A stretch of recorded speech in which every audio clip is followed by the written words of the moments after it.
আসসালামু আলাইকুম। আশা করি আপনারা সবাই ভালো আছেন। আমরা ভালো আছি আলহামদুলিল্লাহ। সুখ দুঃখে সংসারের আরো একটা নতুন ভিডিওতে, আমার বাড়ির আরো একটা নতুন ভিডিওতে আপনাদেরকে আরো একবার স্বাগত জানাই।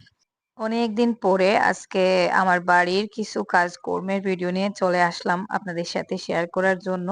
বেশ কয়েকদিন হয়ে গেছে গুয়াহাটিতে গেলাম, আসলাম। তারপর থেকে বাড়ির কাজকর্মের ভিডিও আপনাদের সাথে শেয়ার করা হচ্ছে না। আপনারা অনেকেই হয়তো আমার বাড়িটাকে মিস করতেছেন।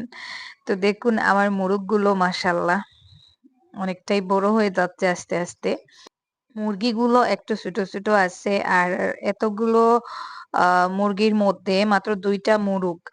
তো এই যে লাল কালারের দেখতে পাচ্ছেন। তো ২ টা মুরুগ এখন আগের তুলনায় একটু বেশি বড় হয়েছে। আর মুরগিগুলো সাধারণত একটু আস্তে, আস্তে বড় হয় মুরুগের তুলনায়। এখানে ৬ টা মুরগি আছে। মানে মুরুগ ২ টা মুরুগ আর ৪ টা মুরগি যেটা আমি আমার বাবির কাছ থেকে কিনেছিলাম। আর বাকি যে মোরগগুলো আছে ওগুলো আমার মানে আগে থেকেই আরকি আমার বাড়িতে ছিল। আমার বাড়ির মুরগিগুলো আমাকে অতটাও চিনে না। আমাকে দেখলে দূরে সরে যায়। কিন্তু বাবির থেকে কিনা এই যে মুরগি আর মোরগগুলো, তো ওরা আমাকে দেখলেই আ মানে আমার একেবারে কাছেই চলে আসে। মানে আমাকে খুব পছন্দ করে। তো এই যে আমার অন্য একটা মুরগি যেটা ছোট, ছোট বাচ্চা নিয়ে বেরিয়েছিল, বাচ্চাগুলোও মাশাআল্লাহ এখন আগের থেকে একটু বড় হয়ে গেছে। কিন্তু ওই মুরগিটা খাবার খেতে দেয় না। এই মুরগগুলোকে খুব মারে, তাই ওকে আলাদা খেতে দেই। এতক্ষণ আমি পাহারা দিলাম। এখন শিফাকে দিয়েছি পাহারা দেওয়ার জন্য যাতে মুরগিটা ওদেরকে মেরে তাড়িয়ে না দেয়। গত ২-৩ দিন থেকে এত বেশি গরম পড়ছে, গরমটা মানে সহ্য সীমার বাইরে। তাই গুয়াহাটি থেকে বাড়িতে ফিরে এসেও এখনো বাড়ির একটা কাজেও হাত দেই নাই। মানে ঘরের ভেতরে টুকটাক কাজকর্ম যেগুলো করতে লাগে ওগুলোই করতেছি কিন্তু বাইরের কোনো কাজে হাত দেই নাই। তো যাই হোক আজকে একটা কোদাল নিয়ে বেরিয়েছিলাম একটু মাটি কুড়ার জন্য। কিছুক্ষণ মাটি কুড়ে মানে মনে হচ্ছিল আমি হয়তো গরমে মারা যাবো, প্রেসার বেড়ে মারা যাবো এরকম একটা অবস্থা। তারপরে চলে গিয়েছিলাম। তো বিকালের দিকে দেখুন চলে আসছি বীজগুলো লাগানোর জন্য। এখানে আমি গুয়াহাটিতে যাওয়ার আগে কিছু শিমের বীজ লাগিয়েছিলাম। তারপরে আবার কিছু বৃষ্টি হয়েছিল ২-৩ দিন। ওই ২-৩ দিনের বৃষ্টির কারণে বীজগুলো থেকে গাছ উঠে নাই। আর আমার মোরগগুলো মাটি আঁচড়ে, আঁচড়ে আরো কিছু বীজ খেয়ে ফেলছে। যার জন্য আবারও নতুন করে ওই জায়গাগুলোতে একটু শিমের বীজ লাগিয়ে দিচ্ছি। বেশ কিছুদিন আগে আমি বাজার থেকে ২ আঁটি আরকি এই পুদিনা পাতার আ ডালসহ আরকি কিনে আনছিলাম। তার মধ্যে থেকে একটা আঁটি দিয়ে কাঁচা আমের জুস করে খেয়েছিলাম। আর একটা আঁটি আমি একটা গ্লাসে পানি দিয়ে মানে ওই আঁটিটাকে পানির মধ্যে ২-৩ দিন ডুবিয়ে রাখছিলাম। তারপরে প্রত্যেকটা পুদিনার ডালে শেকড় চলে আসছিল। আর এই টবটাতে আমি লাগিয়ে রাখছিলাম। তো কিছুটা নষ্ট হয়ে গিয়েছিল কোনো কারণে টবের মধ্যে ওভার পানি জমে মনে হয় পচে গিয়েছিল। আর এখান থেকে ২-৩ টা গাছ রয়েছিল। এই গাছগুলো থেকে দেখুন এখন অনেকটা ডাল বেরিয়েছে। তো আমি এখান থেকে কিছু ডাল কেটে নিয়েছি। আবারও ওই ডালগুলো থেকে শেকড় বের করে অন্য একটা টবে লাগাবো। আর এই টবটাতে এখন একটু বেশি করে পানি দিয়ে দিলাম। গুয়াহাটি থেকে আসার দিন সকালে আমি গাছগুলোতে পানি দিয়েছিলাম। আর পানি দেওয়া হয় নাই। আর ২-৩ দিন থেকে যে পরিমাণে গরম পড়ছে মাটিগুলো শুকিয়ে একেবারে কাঠের মতন হয়ে যায়। সারাদিনের রোদে বিকালের দিকে দেখা যায় গাছগুলো মুখের দিকে হা করে তাকিয়ে আছে। মাটিগুলো ফেটে যাওয়ার মতন অবস্থা হয়ে যায়। তো এই গত দিনও পানি দেওয়া হয় নাই। আমার ওই যে পেরেশানি মেহমানরা আসছেন যাচ্ছেন আরিয়ানের বাবাকে দেখার জন্য। তো ওইসব নিয়ে ব্যস্ততায় আর তারপরে গরমের মধ্যে বাইরের দিকে কোনো কাজ করাও হয়নি। তো আজকে একটা মোটরের পাইপ লাগিয়ে নিয়েছি গাছগুলোতে পানি দেওয়ার জন্য। সবকটা গাছে ইচ্ছা মতন একটু বেশি করে পানি দিয়ে দিচ্ছি। আর এদিকে আমি এই যে পুদিনা গাছগুলো থেকে যে ডালগুলো কাটছিলাম ওই ডালগুলো যে ডালগুলো একটু লম্বা সেই ডাল মানে লম্বা ডালগুলো কাঁচি দিয়ে একটু কেটে আবারও গ্লাসের মধ্যে এভাবে ডুবিয়ে রেখে দিব ২-৩ দিন। তো ওগুলোতে যখন শেকড় চলে আসবে তখন আবার নতুন করে এই ডালগুলো টবে লাগাবো। সবকিছুর মধ্যে আমার এই গাছটাতে পানি দিতে ভুলে গিয়েছিলাম। তো পরে আবারও জগ দিয়ে কিছু পানি নিয়ে আসলাম এই গাছে দেওয়ার জন্য। এই গাছটা সবসময় রোদ পায় তাই এই গাছে দেখা যায় ১-২ দিন পর, পর পানি দিতে হয়। তো একটু বেশি করে পানি দিয়ে গাছের পাতাগুলোও ভিজিয়ে দিলাম। আর এই যে পুদিনার ডালগুলো গ্লাসে ভেজানো হয়ে গেছে। তো এখন গ্লাসটা গড়ে ২-৩ দিন রেখে দিব। তো এখন আমি একটু খাবার খাওয়ার জন্য চলে আসছি। আবারও আমি ডায়েট চার্টটা শুরু করেছি। গুয়াহাটিতে যাওয়ার আগে ৪-৫ দিন ডায়েট চার্ট ফলো করে খাবার-দাবার খেয়েছিলাম। তো আমার ৩ কেজি ওজন কমে গিয়েছিল। গুয়াহাটিতে গিয়ে আবারও খাবার-দাবারের অনিয়ম হওয়ায় মানে ওজনটা আবার ২ কেজি বেড়ে গেছে। তো এখন আবার গুয়াহাটিতে যাওয়ার আগ পর্যন্ত যতদিন আছে আমি আবারও ওই ডায়েট চার্টটা ফলো করব। তো তার মধ্যে আবার টুকটাক রান্না-বান্নাও শুরু করে দিছি। করলা ভাজতেছি। আরিয়ানের বাবার খাবার-দাবারগুলো এখন আলাদা করেই করি। আগামী ভিডিওতে শেয়ার করব উনাকে কিভাবে খাওয়াচ্ছি না খাওয়াচ্ছি। মানে ডাক্তারের চার্ট অনুযায়ী আরকি খাবার-দাবারগুলো দেওয়া হচ্ছে। আর আমাদের জন্য এখানে করলা ভাজি করতেছি আর কাঁঠালের বিচি দিয়ে জিঙ্গা রান্না করতেছি। আজকে পেরেশানির মধ্যে দিয়ে গেছে, বেশি একটা ভিডিও করতে পারি নাই। গত ২ দিনের টুকটাক কিছু ভিডিও মিলিয়ে আজকের এই ভিডিওটা শেয়ার করছি। তাই রিকোয়েস্ট করব স্কিপ না করে একটু ধৈর্য সহকারে ভিডিওতে একটা লাইক দিয়ে একেবারে শেষ অবধি সাথে থাকুন, দেখতে থাকুন। আর যারা আজকে আমার চ্যানেলে নতুন, চ্যানেলটাকে এখনো সাবস্ক্রাইব করেন নাই, প্লিজ চাইলে চ্যানেলটাকে সাবস্ক্রাইব করে দিতে পারেন। তো রান্নাবান্নাটা এদিকে হয়ে যাচ্ছে আর আমি এখন বাইরের দিকটা একটু পরিষ্কার করে নিচ্ছি। আগামীকাল থেকে আবারও আমি চেষ্টা করব আমার ২ চ্যানেলে ভিডিওগুলো রেগুলার দেওয়ার। বাড়ির কাজকর্মের ভিডিও প্লাস আমার নতুন চ্যানেলে রান্নাবান্নার ভিডিওগুলোও আমি কন্টিনিউ করার চেষ্টা করব। জানি না নতুন চ্যানেলে কন্টিনিউ করতে পারবো কিনা, কারণ যে পরিমাণে গরম পড়ছে, এত গরমে বাইরে মাটির চুলায় রান্না করতে গেলে মাথা ফেটে যাবে এরকম একটা অবস্থা।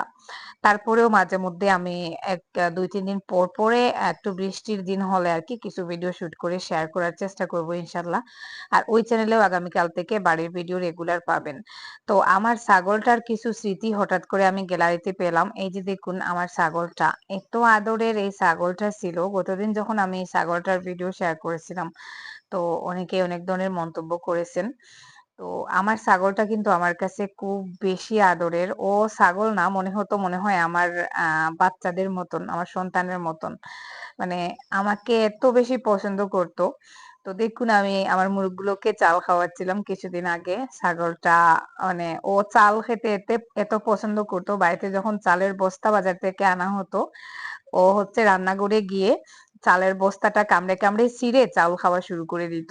আর দেখুন ও ওর বাচ্চা কাচ্চা নিয়ে চলে আসে। তখনও বুঝতে পারিনি আমার ছাগলটা এভাবে আজকে স্মৃতি হয়ে যাবে। তো গ্যালারিতে এই ভিডিও ফুটেজটা পেয়ে আবারও ভিডিওর মধ্যে শেয়ার করে রাখলাম, যাতে আমার ছাগলটা আমার কাছে স্মৃতি হয়ে থাকতে পারে। তো এদিকে আরেকটা কমেন্ট আসে আমার কাছে যে, আপু তুমি টাকা কেন সেভ করো না? তো আগের বার আমি যখন অসুস্থ হয়েছিলাম আপনাদের থেকে হেল্প নিয়েছিলাম, তারপর থেকে আমি একটু একটু করে ব্যাংকের মধ্যে টাকা সেভ করে রাখছিলাম। তো এই যে দেখুন আমি যে সেভ করিনি এমনটা না, এই টাকাগুলো আমি সেভ করেছিলাম, যেটা সম্পূর্ণ আমার সেভ করা টাকা। তো কিছুদিন আগে আমার বাড়ির ঝামেলা মেটাতে এই টাকাটা আমাকে আবারও দিয়ে দিতে হয়েছে। কারণ ওই মুহূর্তে আমার বাড়িটা আমার কাছে বাঁচানো সবথেকে বেশি গুরুত্বপূর্ণ ছিল, তাই আমার সেভ করা টাকাটা খরচ হয়ে গেছে। তো যেটা আপনারা জানেন, তারপরে অনেকে অনেক ধরনের কমেন্ট করেন। তো যারা আমাকে টাকা দিয়ে হেল্প করে তারা কিন্তু এরকম কমেন্ট করেন না। যারা কখনো ৳১ দিয়ে হেল্প করেন নাই তারা এ ধরনের কমেন্ট করেন। তো যাই হোক, এখানে দেখুন আমার একটা মুরগি আজকে জবাই করে ফেলবো। তো খুব মায়া হয় আমার বাড়ির পালা জিনিসগুলো জবাই করতে। তারপরেও একটা মুরগি জবাই করে নিচ্ছি, কারণ অনেকদিন পরে আমার মা আমার বাসায় আসছেন। আর এদিকে আমার বড় বোনও আসছেন, হাসিনার বাবা, হাসিনার মা ওরাও আসছেন আরিয়ানের বাবাকে দেখার জন্য। এখানে আমার বড় বোন মুরগিটা কাটতেছেন, হাসিনার মা পাশে বসে আছেন। তো মা অনেকদিন পর আসছেন, তার উপর মা আবার অসুস্থ। তো ভাবলাম একটা মুরগি জবাই করে নেই, বাজার থেকে কিনবো শুধু শুধু টাকা দিয়ে, তাহলে বাড়ির একটা মুরগি জবাই করে নেই। মুরগিটার ভেতরে ডিম ছিল যেগুলো কিছুটা ফেটে গেছে। তো এইদিকে দেখুন আমার ছাগলটার আপডেট আপনারা অনেকেই জানতে চাচ্ছেন। আমার ছাগলটা গতকালকে বিকাল ৩টার দিকে মারা গেছে। তো বাচ্চাটা এখনো বুঝতে পারে নাই ওর মা মারা গেছে। দেখুন কি সুন্দর ওর মায়ের বুকের মধ্যে এসে শুয়ে আছে। মানে ও দুধ খাওয়ার চেষ্টা করতেছে। তো যাই হোক, পরে মনে হয় বুঝতে পারছে কিছু একটা। তো ওর মায়ের বুকের মধ্যে শুয়ে আছে। তো ছাগলটা মারা গেছে যার জন্য আমার কষ্ট হচ্ছে। তার থেকে আরো বেশি কষ্ট হচ্ছে আমার এই ছোট ছোট ছাগলের বাচ্চাগুলো এতিম হয়ে গেল। এত কষ্ট করে আমার ছাগলটা মরছে, মানে ওর মনে হয় প্যারালাইজড হয়ে গিয়েছিল, জানি না ওর নার্ভ ছিঁড়ে গেছে ডাক্তার বলছেন। তো কেন ছিঁড়ছে কিভাবে ছিঁড়ছে আমি জানি না। আমি গুয়াহাটিতে থাকা অবস্থায় ঘটনাটা ঘটছে। তো এখন কেউ মারছে বলেও স্বীকার করে না, আর কি হয়েছে এটাও আমি জানি না। কুকুরের কামড় থেকেও কিছু হয়েছে কিনা আমি এটাও জানি না। তো বাচ্চাটার প্রতি এত মায়া হচ্ছিল, আরেকটা বাচ্চা ছিল এতক্ষণ শুয়ে, তো ও উঠে গেছে আর ও এখনো দেখুন শুয়ে আছে। তো ছাগলটাকে মাটি দেওয়া হবে তার আগেই ভাবলাম ওরা শেষমেশ ওদের মায়ের কাছে একটু সময় শুয়ে থাকুক। তো বিকালের দিকে দেখুন ছাগলটাকে এখন মাটি দেওয়া হবে। আর রোদটাও দেখুন আজকে খুব বেশি কড়া ছিল, এত বেশি গরম। তো আমার ছাগলের ঘরের ঠিক সাইডে একটা পেয়ারার গাছ আছে, ওই পেয়ারার গাছের গোড়ায় এখন ওটাকে মাটি দেওয়া হবে। বড় করে একটা গর্ত করা হয়েছে। রাহিলা প্রথমে গর্তটা করেছিল, একটু ছোট হয়ে গেছে, তো পরে আবার গর্তটাকে আর কি ছাগলের মাপ অনুযায়ী লম্বা করে করা হচ্ছে। আমার ছাগলটা, এত আদরের ছাগলটা হঠাৎ করে এভাবে মারা যাবে আসলে আমি কল্পনাও করি নাই। এত বেশি আদরের ছিল, আমার বাড়িতে যতটা পশু ছিল তার মধ্যে থেকে সব থেকে আদরের ছিল এই ছাগলটা। তো আমি সবসময় ওকে পাহারা দিছি। তো শেষমেশ আমি দাবি ছেড়ে দিছি যে আল্লাহ, ওর কষ্ট দেখে বলছি যে আল্লাহ, প্রয়োজন হলে মানে হয় ওকে বাঁচিয়ে দাও, না হলে ওই কষ্ট থেকে ওকে মুক্তি দাও। এত বেশি কষ্ট ছিল, শেষমেশ মুখ দিয়ে ফেনাও বেরিয়ে গেছে। তো শেষে আরিয়ানের বাবাও নামাজ পড়ে, মানে উনার এত আদরের ছিল এই ছাগলটা। আরিয়ানের বাবা যখনই পালঙ্কের মধ্যে শুয়ে থাকতেন, ও খাবার খেয়ে আসতো, এসে আরিয়ানের বাবার কাছে দাঁড়িয়ে থাকতো ফ্যানের নিচে, আর আরিয়ানের বাবার হাতের মধ্যে ওর গলা লাগিয়ে মানে সব সময় গোসা দিত, আরিয়ানের বাবার আঙ্গুল চুষতো। তো আরিয়ানের বাবাও নামাজ পড়ে দোয়া করছেন যে আল্লাহ, ছাগলটার দাবি ছেড়ে দিয়েছি, ওকে হয় নিয়ে নাও, না হয় বাঁচিয়ে দাও। তো বাঁচার তো কোনো চান্স নেই, মানে ওনার নামাজ শেষ হয়েছে তার কিছুক্ষণ পরেই ছাগলটা মারা গেছে। তো সারা দিন আমি সারা রাত না ঘুমিয়ে উম অপেক্ষা করছি যে ও কখন হয়তো মারা যাবে মারা যাবে, কিন্তু ও যখন মারা আল্লাহর গেছে হাওলারে তখন যা। আমি দেখতেই পারি নাই। তো আমি আমাদের মন্দিরের উপরে ওখানে একটা কাজে গিয়েছিলাম, ওখান থেকে নেমে আসার পরে ওরা বলতেছে ছাগলটা মারা গেছে, মানে ওর রুহটা যখন বেরিয়ে গেছে, ওর জানটা যখন আর কি বেরিয়ে গেছে তখন আমি দেখতে পারি নাই। তো যাই হোক, শেষমেশ আমার ছাগলটাকে মাটির নিচে কবর দিয়ে দিলাম। নাতি নেশা কেন রে? ও নাতি নেশা, ও আমার নাতিও কল, আমার দুই নাতিও বইছে। কি তো হয়েছে? মারে পাইছে না নি খুঁজাইয়া? হ্যাঁ, মা নাইনি, নাইনি মা। হ্যাঁ, মা পাইছে না নি? ওরা মনে হয় বুঝে গেছে ওদের মাকে আর খুঁজে পাবে না। দেখুন ওরা আমাদের বেডরুমে এসে পাপোশের উপর শুয়ে আছে। তো আরিয়ান আগে বলতো ছাগলটা নাকি ওর বোন, তো সেই হিসাবে তো আমি বাচ্চাদের নানি। তো আমি বলতেছি যে মা মারা গেছেন তো কি হয়েছে, নানি আছি এখনো বেঁচে। মা নাই, নানি আছি, নানি নানি আসি, নানি নানি বলিমু, নানিয়ে অয় নানি আছি। ছাগলটা যখন মারা গেছে তারপর থেকে আমার ছেলে মানে ছাগলের বাচ্চাগুলো কে এত আদর করতেছে আর বলতেছে আমার বোনটা তো মারা গেছে, এখন বাইগনাগুলোকে আমাকেই পালতে হবে, আমি তো ওর মামা। যেটা শুনে আমি এত হাসছিলাম। ও আইসেন ছাগলর মামা, উঠি রয়েছেন লাড়িয়ে না। তুমি কে ছাগলর মামা নি? এখন তার মা মরি গেল, তারা খেয়ে পালিত, তুমি খেয়ে তারা হে হে হে ছাগলর বাচ্চা তোর মামা দেখরাইন। ছাগলটা মারা গেছে যার জন্য যতটা খারাপ লাগতেছে তার থেকে বেশি খারাপ লাগতেছে এত ছোট ছোট যে নিষ্পাপ বাচ্চাগুলোর দিকে তাকিয়ে। মানে ওদের মা আগে এসে এখানেই শুয়ে থাকতো, তো এখন ঠিক ওই জায়গায় ওরা শুয়ে আছে। কিছুক্ষণ পর পর গন্ধ শুকতেছে, মনে হচ্ছে ওই পাপোশটাতে ওদের মায়ের গন্ধ পাচ্ছে। তো সন্ধ্যা হয়ে যাচ্ছে, এদিকে আজকে মাকে বাড়িতে পাঠিয়ে দিব, কারণ বাবা অসুস্থ। বাবাকে তো একা রাখা কোনোভাবেই যায় না। আর যতই ছেলের বউরা ছেলেরা থাকুক, ওরা তো আলাদা রুমেই থাকে। তো গত 2 রাত মাকে আমার বাসায় রাখছি, কারণ মায়ের কন্ডিশন খুব খারাপ ছিল। আমার বাবার বাড়ির ওখানে রেল লাইনের উপরে রাস্তা বন্ধ করে দিছে, এখন বাবার বাড়িতে গাড়িও যায় না। তো রেল লাইনের ওখান থেকে গাড়িতে থেকে নেমে হেঁটে হেঁটে যেতে হবে। ওই যে দেখুন মা হাঁটতেই পারতেছেন না।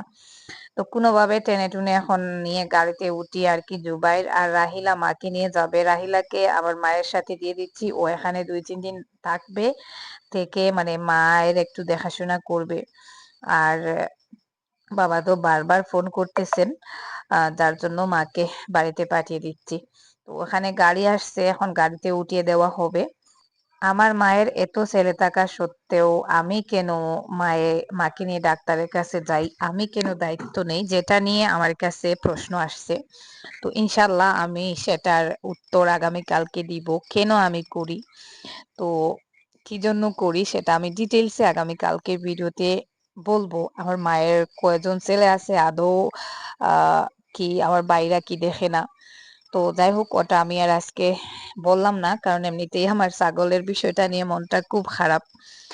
তো এখানে হাসিনারাও আসছিল গতকালকে, ওরাও থাকছে, মানে আমার মায়ের গাড়ি চলে যাওয়ার পরে হাসিনারাও চলে যাবে।